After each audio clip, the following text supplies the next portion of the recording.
para que sustente su oposición a la prisión preventiva. Su señoría. Sí, doctor. Previamente quisiera hacer una consulta. Sí, dígame, doctor. El tema del señor Castillo Rojo lo vamos a cerrar ahora, digo yo. O sea, por ejemplo, yo contesto y va a replicar el... A ver, le comento, la mecánica va a ser lo siguiente. Usted me va a indicar que el presupuesto de la prisión preventiva se va a oponer. Los tres, su señoría. Ya, entonces son los tres, uno por uno vamos a correr traslados. Si usted me indica que el determinado presupuesto se va a oponer, termina su exposición, lo corremos traslados a la fiscalía, réplica y dúplica, y combinamos el debate. Perfecto, señor. Seguimos del segundo presupuesto y así hasta culminar, agotar. Eso es la mecánica de usted y de todos los demás para que lo tengan más o menos consideración. Muchas gracias, su señoría. Permítame, por favor, que el doctor Robles comparta una presentación. Ya, está bien. Usted puede permitir compartir la pantalla para su exposición.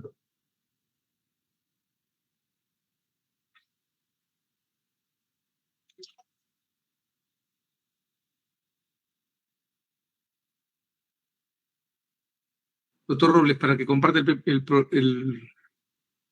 PowerPoint, por favor. ¿Se puede visualizar? Sí, continúe. Listo. Ok, su señoría. La defensa de Ciro Ronald Castillo Rojo Salas se opone al requerimiento de prisión preventiva formulado por el Ministerio Público y solicita que sea declarado infundado totalmente y se mantenga la situación jurídica de mi defendido tal cual estaba antes de los mandatos restrictivos de libertad, es decir, que se mantenga la comparecencia simple. En primer lugar, su señoría, quisiera señalar que para nosotros la imputación que se hace al señor Ciro Castillo la entendemos en los siguientes términos. Hay un hecho 1, que se le imputa ser responsable de la designación de Jimmy Bu Cárdenas como asesor, quien no cumplía con los requisitos según el informe de acción de oficio posterior número 18-2024, y haber designado a doña Hiromi Zúñiga Jáuregui para que a través de ellos obtenga un beneficio económico. Y el hecho 2, que es imputarle ser responsable de la selección del consultor FAG Jimmy Bu Cárdenas, quien conforme al órgano de control institucional del gobierno regional de Cañón no cumpliría con los requisitos. En primer lugar, su señoría, nosotros tenemos que señalar que rechazamos la existencia de graves y fundados elementos de convicción por los fundamentos que vamos a explicar. En primer lugar, a propósito de la designación y la contratación del señor Jimmy Alexander Bu Cárdenas como asesor FAG, corresponde señalar que ni el informe de auditoría, no sería la primera vez, por si acaso, que haya una deficiencia normativa por parte de los auditores de la Contraloría y por los auditores del Sistema Nacional de Control. ¿Qué es lo que no ha hecho el señor auditor y no ha percibido el señor fiscal? Que la contratación FAG tiene normas y que la resolución ministerial número 162-2023, expedida por el Ministerio de Economía y Finanzas el 5 de mayo de 2023 y publicada en el Diario El Peruano el 6 de mayo de 2023, establece las condiciones de contratación. Aprueba la directiva 002-2023 EF/43.01, que contiene los lineamientos para la contratación de servidores públicos de alto rendimiento con cargo al Fondo de Apoyo Gerencial al sector público en el marco del Decreto de Urgencia 2/2020. Y en las disposiciones específicas señala como entidad receptora a los gobiernos regionales y a los gobiernos municipales. Pero específicamente en el numeral 6, responsabilidades, como usted puede ver ahí, su señoría, la responsabilidad de la entidad receptora, es decir, del gobierno regional, es remitir a Servir y a la UTP el expediente de contratación conteniendo la propuesta del consultor FAG, adjuntando toda la documentación que establece la presente directiva para su verificación. 6.2, como puede ver usted en la pantalla, su señoría, la responsabilidad de servir, porque así lo dice expresamente, todos los actores comprendidos en el presente numeral deberán cumplir con los plazos señalados en la presente directiva, así como en la directiva 004-2021 EF 4301, denominada Lineamientos para la Administración del Fondo de Apoyo Gerencial en el marco del Decreto Ley 25650. ¿Y cuál es la responsabilidad de servir? 6.2.2. Verificar el cumplimiento de los requisitos del perfil y emitir la opinión previa correspondiente. ¿El señor auditor ha verificado si existió o no existió la opinión pública, la opinión previa correspondiente? ¿El señor fiscal verificó que el señor auditor haya verificado eso? Porque no puede haber contratación FAJ sin el informe previo favorable de servir. Por lo tanto, la responsabilidad de verificar el cumplimiento de los requisitos del perfil no le corresponde al gobernador regional, su señoría.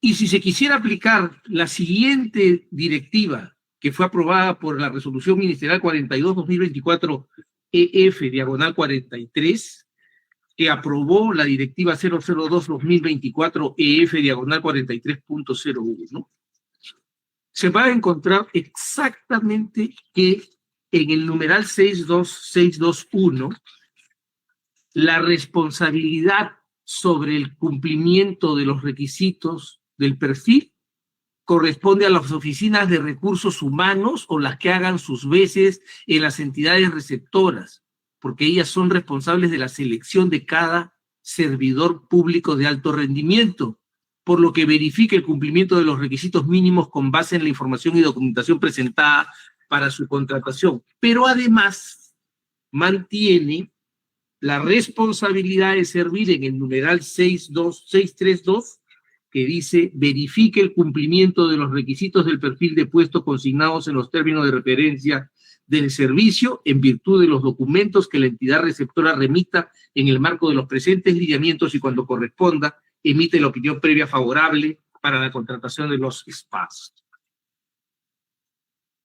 Y esto tiene que ver con un punto central del que vamos a hablar más adelante también, su señoría, pero que fue esclarecido por el Tribunal Constitucional en la sentencia del caso del expediente 1553-2023, acción de amparo, fundamento 30,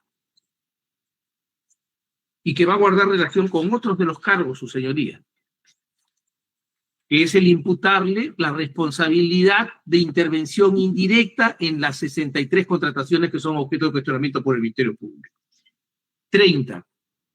En el caso específico de los titulares de las entidades públicas, esto dice el Tribunal Constitucional, imponerles un deber de garante que requiere una revisión pormenorizada de todos los criterios técnicos de todos sus subordinados, bajo la lógica de que tienen que hacerse responsables porque, comillas, sabían lo que pasaba al interior de sus instituciones, o porque si no sabían, igual debían saberlo, cierro comillas, es abiertamente inconstitucional. En realidad se le juzgaría con base a un estándar divino inalcanzable. Se requeriría que sean omnipotentes, omnipresentes y omniscientes. Nadie se salvaría porque esto implicaría partir de la sospecha, lo que supone partir de una premisa absolutamente contraria a la Constitución, que establece la presunción de legalidad, licitud y constitucionalidad de los actos de los poderes públicos y de los servidores públicos. Aquí está el problema, pues, su señoría. Por otro lado, en cuanto a los fundados y graves elementos, tema central es la declaración del señor Marco Antonio Carrera Bedoya. Yo quiero que usted mire bien, su señoría, la diapositiva, porque va a encontrar que el señor Carrera Bedoya presenta un dato que el señor fiscal no ha revisado, porque lo primero que tiene que revisar alguien que toma una declaración es la credibilidad y la fiabilidad del declarante. ¿Quién es el señor Carrera? Promotor de la revocatoria de Ciro Castillo Rojo Salas. Ahí está la foto, publicada en los medios. Por eso es además, su señoría, que si usted revisa la declaración del señor Carrera, la va a encontrar absolutamente salpicada de opiniones, que no entiendo cómo pasaron, porque me imagino que la Fiscalía conoce perfectamente las reglas sobre la declaración de los testigos, que solo les permite declarar sobre cosas percibidas con sus sentidos y le prohíbe expresar opiniones. Sin embargo, en la declaración encontramos esto. Yo tengo entendido que visitó todas las gerencias con la finalidad de hacer lo mismo que intentó hacer con mi gestión. Él tiene entendido, él opina, él cree, él supone. Pregunta 4. Que antes de responder a esta pregunta es necesario hacer de conocimiento lo siguiente. Por mi función de encargado de la OSI, llegué a tener conocimiento de terceros. ¿Qué dice el artículo 158? ¿Qué dice el Código Procesal Penal sobre las declaraciones de referencia? Que tiene que solicitársele que identifique la fuente de su información para poder convocar a quien sí es testigo directo. ¿Se le pregunta? Usted va a ver, su señoría, que nunca se le pregunta. Revise, su señoría, va a poder encontrar estas cosas. Entraba y salía, Jimmy Alexander Wu entraba y salía con mucha frecuencia, mayor cantidad de veces incluso que cualquier gerente de la oficina del gobernador regional, pero yo no lo conocía físicamente. Hay una patente contradicción. El señor Carrera dice, yo no conozco a Jimmy Wu, pero sí sé que entraba y salía de la gobernación. ¿Cómo podía saber que entraba y salía de la gobernación una persona cuya identidad desconocía?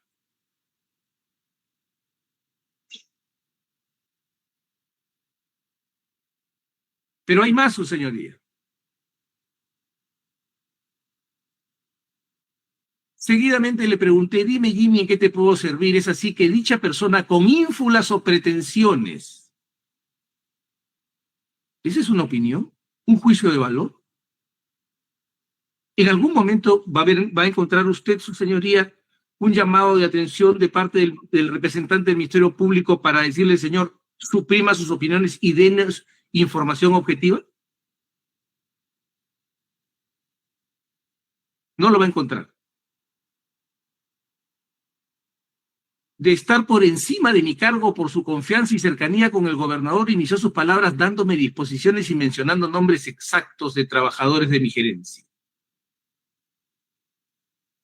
Se refería el tal Jimmy Wu que tenía que coordinarlas con él, de lo que yo entendía que él se encargaría de direccionarlas a proveedores de su conveniencia. Curiosamente, esta es una cosa que se repite en la imputación. Está totalmente marcada, la pauta de la imputación está totalmente marcada por la declaración del señor Carrera. Pero, ¿le consta un hecho al señor? No, él entendía, él hace una inferencia, él monta una opinión. Le recordé que mi gerencia cumpliría sus funciones como corresponden y que yo estoy apoyando la gestión del gobernador para el logro, siempre en la pregunta 4, que es larguísima la respuesta. Le recordé que mi gerencia cumplirá sus funciones como corresponden y que estoy apoyando la gestión del gobernador para el logro de los objetivos correspondientes y no para obtener provecho económico ilícito. Y que para mí los rateros tienen que estar donde tienen que estar. Y luego declara que no tiene enemistad con el señor Wu. Dice haberlo llamado ratero en una reunión privada y luego declara que no tiene enemistad con el señor Wu.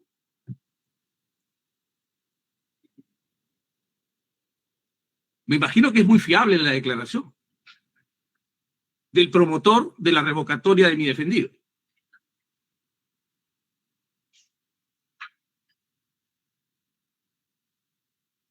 Sigamos.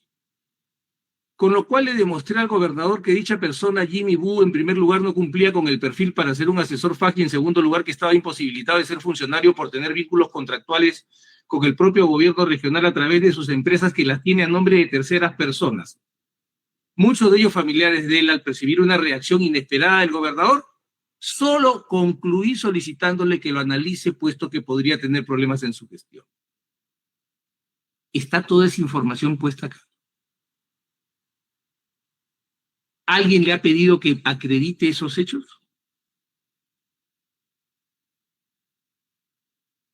Me exigían que saque a Marcelo Enciso, en gestiones pasadas había sido chofer de confianza de Jimmy Alexander Bú Cárdenas, y por lo cual intuían que dicha persona me podría proporcionar mucha información. El señor es telépata. Él sabe lo que intuían las demás personas.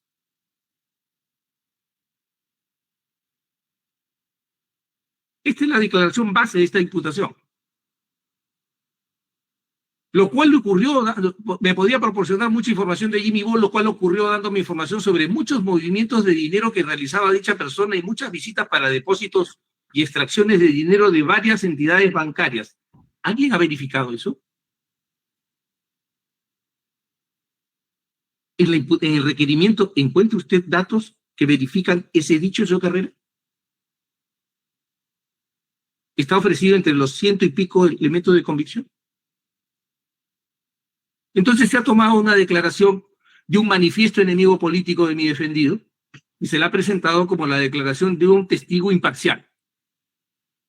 Pero más aún, es más grave, su señoría, esta declaración se da solo con la presencia de el fiscal provincial. Cuando en ese momento mi defendido no era investigado. Entonces, ¿qué tenía que haberse hecho? Permítame decirlo, su señoría, con el Código Procesal Penal en la mano.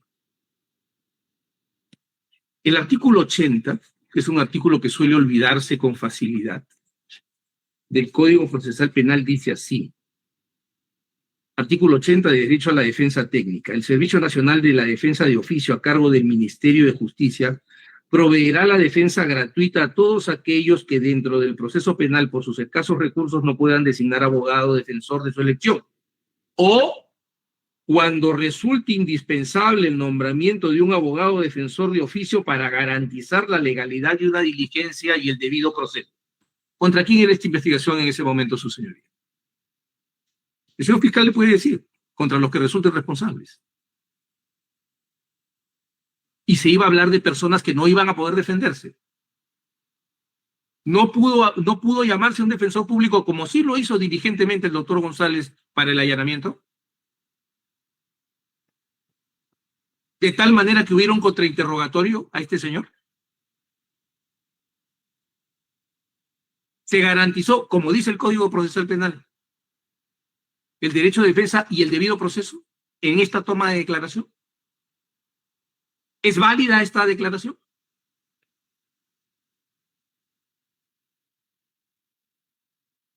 Nosotros sostenemos que no, su señoría. Luego se nos presenta la declaración de un testigo protegido.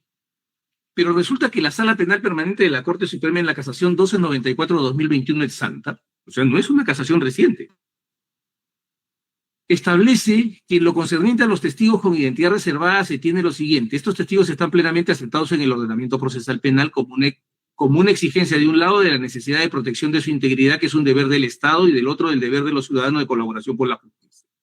Se requiere de una resolución fundada que autorice su testimonio en condiciones de reserva de su identidad, como a los preceptos antes indicados. Ambos extremos no han sido cuestionados. Tres requisitos son fundamentales para erigir el testimonio del testigo protegido como prueba de cargo. Que se acuerde por resolución de la autoridad competente. Que los déficits de defensa han de ser compensados con medidas alternativas que permitan combatir su fiabilidad y credibilidad. Interrogatorio por los abogados defensores. Fíjese qué curioso de lo que estábamos hablándole. Pero dice más la Corte Suprema, que su declaración concurra acompañada de otros elementos de prueba y de manera que no podrá por sí sola o con un peso probatorio decisivo enervar la presunción de inocencia. ¿Dónde están los elementos objetivos que rodean, que además no son una exigencia jurisprudencial? Están en el artículo 158.2 del Código Procesal Penal, su señoría, otro artículo que se suele olvidar con mucha facilidad también. Aquí está. Dice así. En los supuestos de testigos de referencia, declaración de arrepentidos o colaboradores y situaciones análogas, los testigos protegidos son una situación análoga, solo con otras pruebas que corroboren sus testimonios se podrá imponer al imputado una medida coercitiva o dictar en su contra con sentencia condenatoria. Pero se lo presentan a usted para sustentar una medida coercitiva.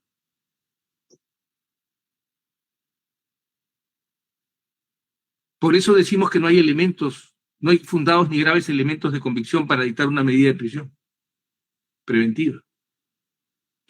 La imputación que se le hace, por ejemplo, a mi defendido, que se convierte escandalosamente en una imputación de crimen organizado, podría subsumirse fácilmente en el caso de Jimmy Boo. Si pudiéramos decir que no existen las directivas del Ministerio de Economía y Finanzas para la contratación de servidores públicos de alto rendimiento con cargo a los fondos a los recursos del Fondo de Apoyo Gerencial, suponiendo que podríamos decir eso, lo más que podríamos decir de esa, con la calificación jurídica más grave que podría darse está en el artículo 381, nombramiento, designación, contratación, encargatura o aceptación ilegal de cargo.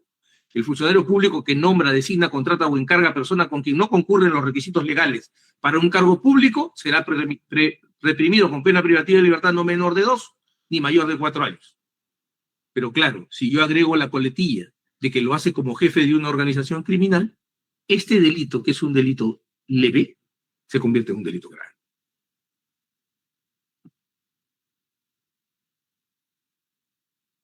Sigamos, su señoría.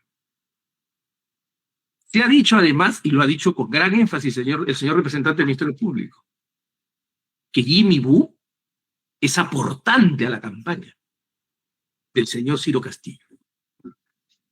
Si el señor fiscal hubiera tenido la diligencia de comunicarse con OMPE, ni siquiera tenía que mandar un oficio, tenía que entrar al portal de OMPE, su señoría. Ahí hay un enlace que se llama Claridad. Y en Claridad, usted solo pone el DNI de la persona y le sale si es aportante o no. Y nosotros hemos puesto el número del señor Boo y resulta que no es aportante a la campaña del señor Castillo Rojo en las elecciones 2022. Pero no solo eso, su señoría, sino que la información ha sido entregada con detalle, y lo hemos aportado a ustedes, su señoría, lo hemos acompañado, por ni más ni menos que por quien está ejerciendo pro tempore la gobernación regional, la señora Edita Gladys Vargas Cerrón, a OMPE. Y ahí está el nombre de todos los aportantes. Y no está el señor Jimmy Alexander Boo Cárdenas. Pero no queda allí, su señoría, sino que tuvimos que ir más allá ante la falta de acuciosidad en la imputación. Y encontramos el informe 01288-2023 SGVC-GSFP, OMPE, Informe Técnico de Verificación y Control de la Información Financiera de Aportes e Ingresos y Gastos de la Campaña Electoral de las elecciones regionales y municipales sobre Ciro Castillo. ¿Y sabe qué dice su señoría? Ahí está, 7.3. De la verificación efectuada no se ha determinado una presunta infracción a la Ley de Organizaciones Políticas ni al Reglamento de Financiamiento por parte del candidato que amerite el inicio de un procedimiento administrativo sancionado.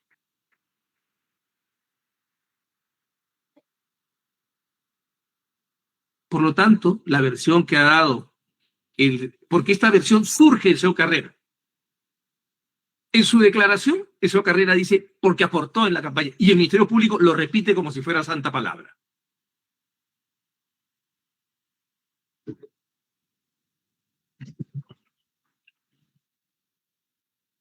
Y hemos dicho, su señoría, además, por otro lado, que no hay nada más que una simple aseveración de que mi defendido intervino indirectamente en las contrataciones por función de su cargo. No hay intervención directa ni indirecta del gobernador regional en las contrataciones por órdenes de servicio. No interviene por razón de su cargo. Revisen el ROF y revisen el MOF. Y revisen los procedimientos de contrataciones. No soy yo quien tiene que descargar, es el señor fiscal quien tiene que acreditar que ha habido una intervención, no decirla, ¿Cuál es el elemento probatorio de la intervención indirecta? ¿El dicho del señor Carrera?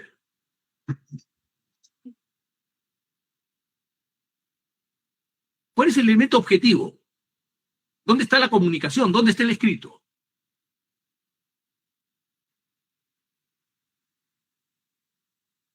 No está. Solo lo digo.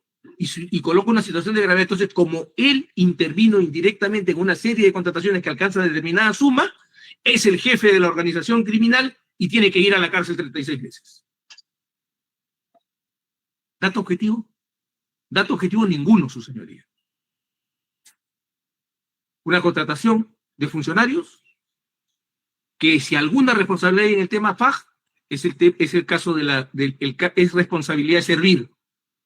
Y en el caso de la señora Hiromi Zúñiga, no hay ninguna imputación de que no cumplía no hay ningún documento que establezca que la señora Zúñiga no cumplía los requisitos para ejercer el cargo en el que se le designó. Por lo tanto, su señoría, como usted verá, no hay ningún elemento de convicción que pueda acreditar siquiera que el señor Castillo Rojo Salas es responsable del incumplimiento de los requisitos del perfil por parte del señor Bu Cárdenas. Ahí están las normas puestas a su disposición, su señoría. No hay ningún elemento que sostenga la existencia de la organización criminal, su momento de incorporación, su momento de constitución, el plan criminal. Todos los elementos que el acuerdo plenario de la Corte Suprema ha dejado claramente establecidos sobre la organización criminal. Lo que hay son fórmulas estereotipadas que repiten las expresiones sin acompañamiento de datos objetivos. Esta es la imputación, su señoría. Por eso nosotros sostenemos que no hay fundados y graves elementos de convicción para la privación de la libertad del señor Ciro Ronald Castillo Rojo Salas. Hasta ahí, su señoría, la primera objeción que hacemos. Después vamos a objetar también la prognosis de pena y la prognosis de pena y el juicio de proporcionalidad y los peligros procesales. Ya, bien, doctor. Vamos a correr traslado al Ministerio Público. Señor fiscal, tiene usted el uso de la palabra.